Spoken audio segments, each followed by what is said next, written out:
Por exemplo, hoje estou dando exemplo de Daniel.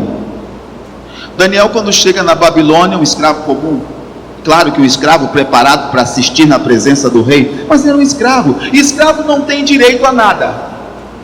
O escravo faz tudo o que lhe mandam, e só come aquilo que lhe dão, e quando dão.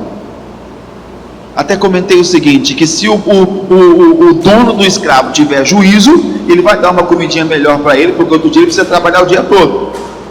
Mas tinham aqueles senhores que ainda deixavam o pessoal passar fome, deixava os pobrezinhos passar fome, dava qualquer coisa, dá um caldinho para ele de qualquer negócio e vai dormir que amanhã eu quero você cedo em pé. O cara quase não conseguia levantar. Não foi o caso de Daniel, mas Daniel, quando saiu de Judá, dos cativos de Judá, que foi levado à Babilônia, havia para o Daniel um limite. Ele sabia que ele era o quê? Escravo. Mas ele já colocou no seu coração: eu não vou me contaminar com os manjares do rei. Pediu, achou graça, não se contaminou. Passado 10 dias ele estava com um semblante melhor do que o dos outros. A comida de todos ali foi mudada. E Daniel, como fez esse propósito, perceba que ele permaneceu ali. Com mais algum tempo, Daniel já estava diante de Nabucodonosor. Ele já era um dos principais daquele lugar. Passa Nabucodonosor, vem Beltesazar, seu sobrinho, começa a reinar. Daniel está um pouquinho esquecido, mas quando, irmãos, a corda aperta, Daniel, ele vai lá interpretar, irmãos, o escrito com a mão na parede, e Daniel é honrado no reino. E aí passa o período de Beltesazar, vem irmão Ciro, e Daniel está no reino. Dário, Daniel está no reino.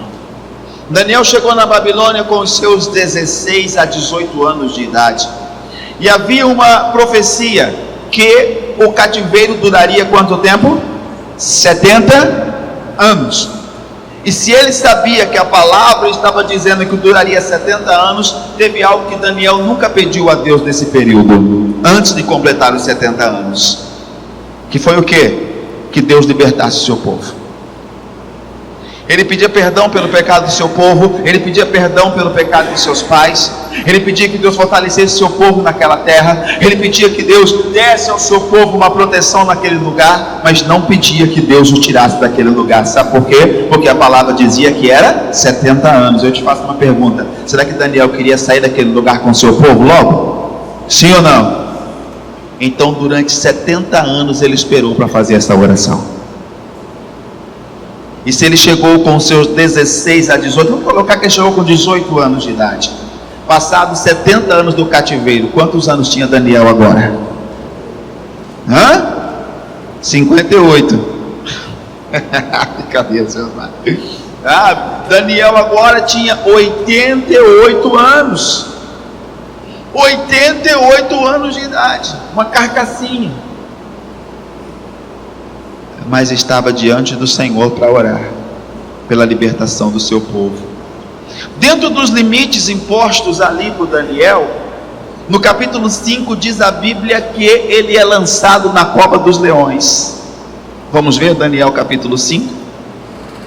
Veja isso. Daniel capítulo 5. Os homens preparam o escrito, não, capítulo 6, perdão. Os homens preparam uma cilada, e na cilada dizia que Daniel não deveria orar a nenhum outro Deus, ou pedir nada a ninguém, não Daniel, mas todo o povo, porque ali na Babilônia era uma mistura de povos.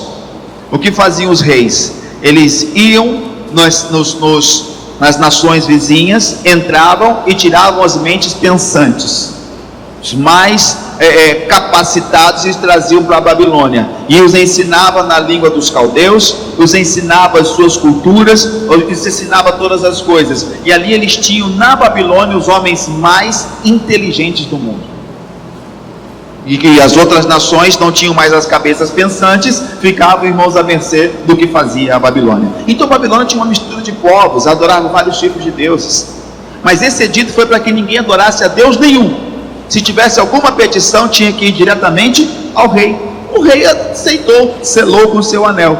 Daniel, quando soube, ficou firme, não fez um motim na cidade, não fez lá, irmãos, sabe, não foi para o meio da cidade falar que era uma prisão. Isso aqui é uma prisão.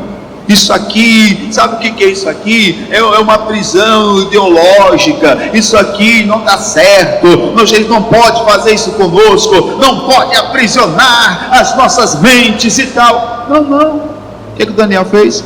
Foi para sua casa, fechou a porta, abriu a janela que virava para o lado de Jerusalém e orou ao Senhor. Só que os homens foram sondar Daniel aonde? Na sua casa. Na sua casa, uma armadilha. E disseram: ó rei, Daniel não faz caso das tuas leis, está lá, está orando a outro Deus. Dário gostava muito de Daniel, gente. E quando percebeu que era uma armação daqueles homens por inveja, mas como ele tinha assinado o edito, o que ele fez? Ele se forçou a lançar Daniel na cova dos leões. E lançou, fecharam a porta da cova, a entrada da cova com uma pedra, e o rei selou com seu anel. Aí o rei vai para casa. Presta atenção aqui, ó, capítulo de número 6, versículo de número 18. 6:18. Então o rei dirigiu-se para o seu palácio e passou a noite em jejum, e não deixou trazer à sua presença instrumento de música, e fugiu dele o sono. E pela manhã cedo se levantou e foi com pressa à cova dos leões. Chegando-se à cova, chamou por Daniel com voz triste, e falando o rei disse a Daniel: Daniel, servo do Deus vivo, dar-se-ia o caso que o teu Deus, a quem tu continuamente serve, tenha podido livrar-te dos leões. Então Daniel falou ao rei: ó rei, vive para sempre. O meu Deus enviou seu anjo e fechou a boca dos leões, para que não me fizessem dano, porque foi achada em mim o que, gente? Inocência diante dele, e também contra ti, ó rei, não tenho cometido nenhum delito. Veja o que fez. O rei chegou lá e falou: oh, Daniel, gente boa, mas eu não vou encontrar no reino um rapaz igual Daniel. Quem dera o teu Deus pudesse ter te livrado. E o Daniel grita de dentro da cova: ó rei, vive para sempre. Imagina o rei lá fora: Daniel está vivo? O meu Deus, a quem eu sirvo, enviou o seu anjo, e ele fechou a boca dos leões, porque foi achado em mim o que? Inocência. Ou seja, eu não ultrapassei os limites dentro dos muros. Eu tive paz na onde? Na cova dos leões. Eu não ultrapassei os limites. Rei, foi achada inocência em mim, e contra ti, ó rei, também não tenho o que? Pecado. Veja que Deus, para livrar Daniel, observou a inocência de Daniel diante de Deus, e observou também a inocência de Daniel diante do rei.